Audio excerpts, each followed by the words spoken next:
Hello everybody, this is Nick with Axis 12.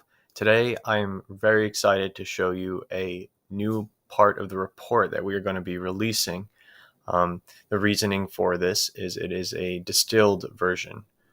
So what that means essentially is that what you're going to be seeing is going to be an easier to understand version of the report.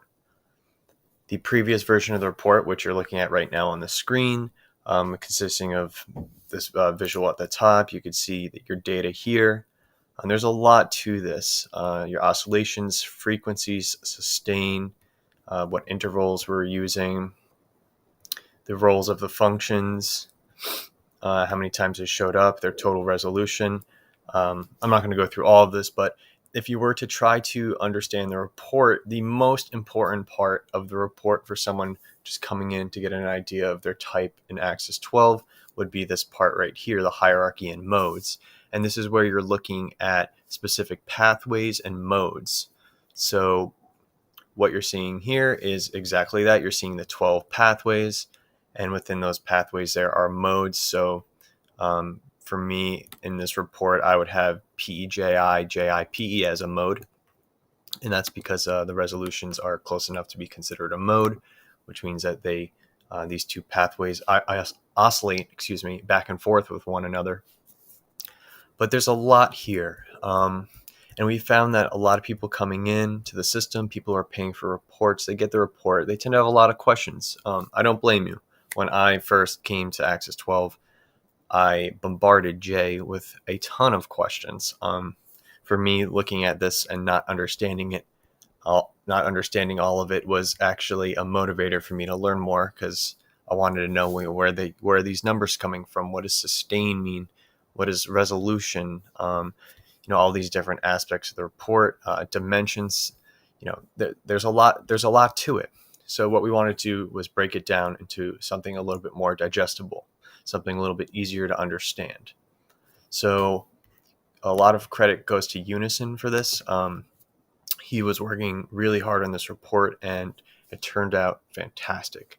So on the old report up top, you can see that we have right here a visualization of the pathways, the modes, and the functions themselves.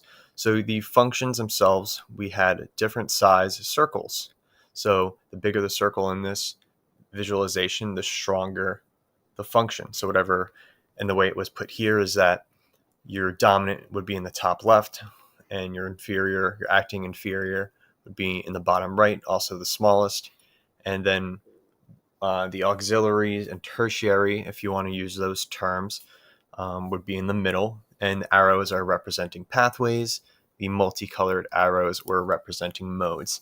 The thing with this visual is it's a little confusing with all these lines. So what we did is we can copy this data that's all in this box right here, and we can input it into this application, this web application that Unison wrote.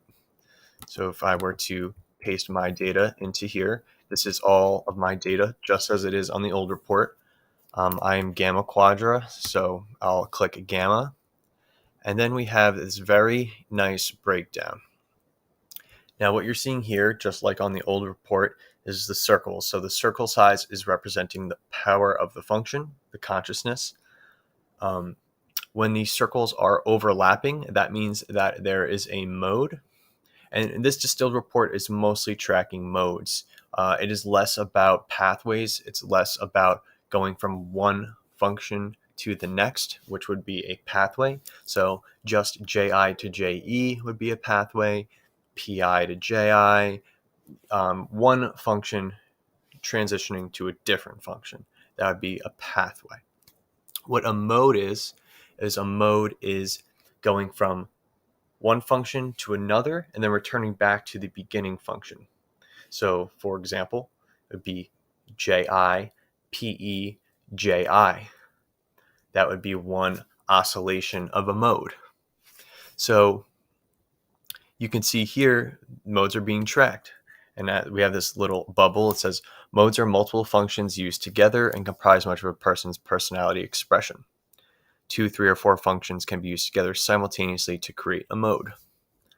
So what I just described was a 2-function mode. So you can see here that I have an FITE mode. That is my strongest mode. What that means is that in my report from my collection of voltological signals, that most of the time are the highest frequency mode that I have is from FI to TE, then back to FI. And sometimes these modes, they typically occur for a few seconds, 2 to 3 seconds. They tend to collapse eventually, but my strongest mode would be FITE. My second strongest mode here that you can see would be FISE. And these strengths are all relative to whatever the strongest mode is. So my strongest mode is FITE, and below it you can see that my FISE is, we could say, roughly 75% of the strength of my FITE mode. Before I get into FE emulation right here, let's go to the right side and we can just look at functions. This is also calculating function resolution, our power. Instead of a number, although the number is still being calculated, it is now being shown to you in visual format, which is a little easier to understand. So you can see that I am a lead FI. Like I said before, all the power is relative to the strongest.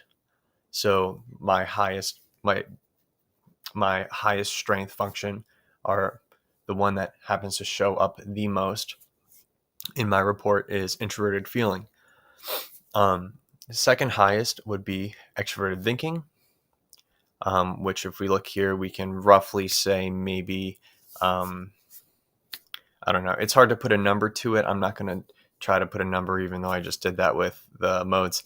But you can see that through the breakdown, I have FI strongest, TE is this strong relative, SC is about the same as my TE, and then NI is my weakest. These dotted lines are the thresholds for consciousness. We're going to go into some stuff later in future videos describing all these terms, so keep a lookout on that. I know a lot of the stuff that we talk about, it's kind of putting puzzle pieces together. I'm going to try to be creating a series where I'm going to build up the puzzle with you guys. You know, we can do the puzzle together. This piece. Well, what's this piece? What's this one? How does it connect? Because I think that's really important. Sometimes things can get lost in the weeds, and I totally understand that. Before I get to this right here, let's go back down to FE emulation. So this is related to Unison's video on 3-function modes. And what we're seeing is that 3-function modes are actually emulating functions that are in our shadow, emulating functions in our opposite quadra, or you could say emulating functions that are your opposite axes. So what this is when you have 3 functions in a mode working together, it emulates I was going to say function. It emulates another function's utility, or emulates another function's function. That sounds quite silly. But we can see here that I have FE emulation, which means that in my report, I have a mode consisting of FI, SE, and TE. Or if you're looking at just the data collection, it would be JI, JE, PE. And this is emulating FE. So let's see if we can find this somewhere down here. JI, JE, PE. So right here, you have PE, JI, JE, PE, JI, JE. That would be a 3-function mode. It's not super clean because it didn't end in PE again at the end, but that would be a representation of where it might be seen. And then with 2-function modes, which are right here, FITE, that would be going from, it's quite obvious over here. You have JI, JE, JI, JI, JE, JI. So that would also be the 2-function modes. If you look here, there's a lot of JI, JE, which is being represented right here. So you can also look at your unconscious modes, which is going to show you all of the modes that you can have, also all of the emulations. So you can see that the next mode that seems to be coming into consciousness for me, the one that I'm starting to utilize a little bit, is JEPI. So this is just under the threshold of consciousness. And what's interesting is that this mode is possibly, when this becomes a conscious mode, my NI might end up coming into consciousness.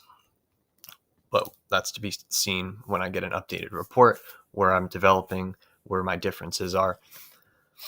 So yeah, you can see that all the functions that are my opposite axes are here. So you have the FETI axis, and then you have the SINE axis. So yeah, all these little bubbles are just telling you what the functions are emulating, which functions are used together. Then one thing here is a transcendent function. What this actually is, this is just a this would be all 4 functions in a mode. It would be a 4-function mode. This is quite rare to see conscious. We're still not exactly certain what the use of this is. We're still theorizing on that, trying to hypothesize and see how we can look at the data to either confirm or disprove our hypotheses. So I'm not going to talk too much on that. But yeah, this is the new report, and the most important thing, this is right at the top that I happen to ignore. I'll just go over this really quick. So this is just telling me the quadra. So I'm gamma quadra, introverted function lead, introverted feeling lead.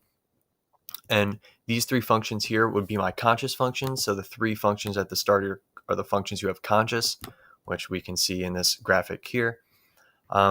What these letters are representing, J means polarized J mode, which means I'm using both my judgment functions in a mode together, which would be, as we can see, let me collapse this, which would be FITE.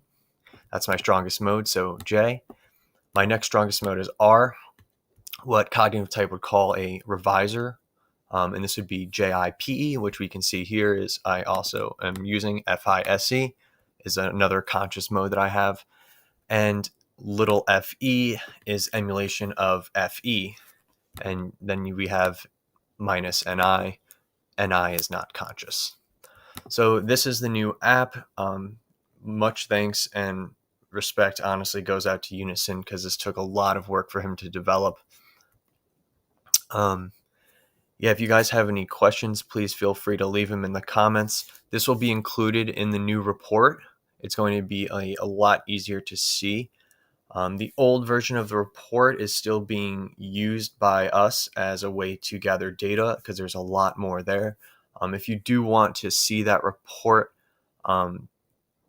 you can see it. I would recommend becoming a part of the Discord server. That's where you're going to get the most out of looking at that report. Yeah, I think that's all I really have to say about this. If you guys have any questions or concerns, anything, please feel free to leave them in the comments. And I hope you have a great day.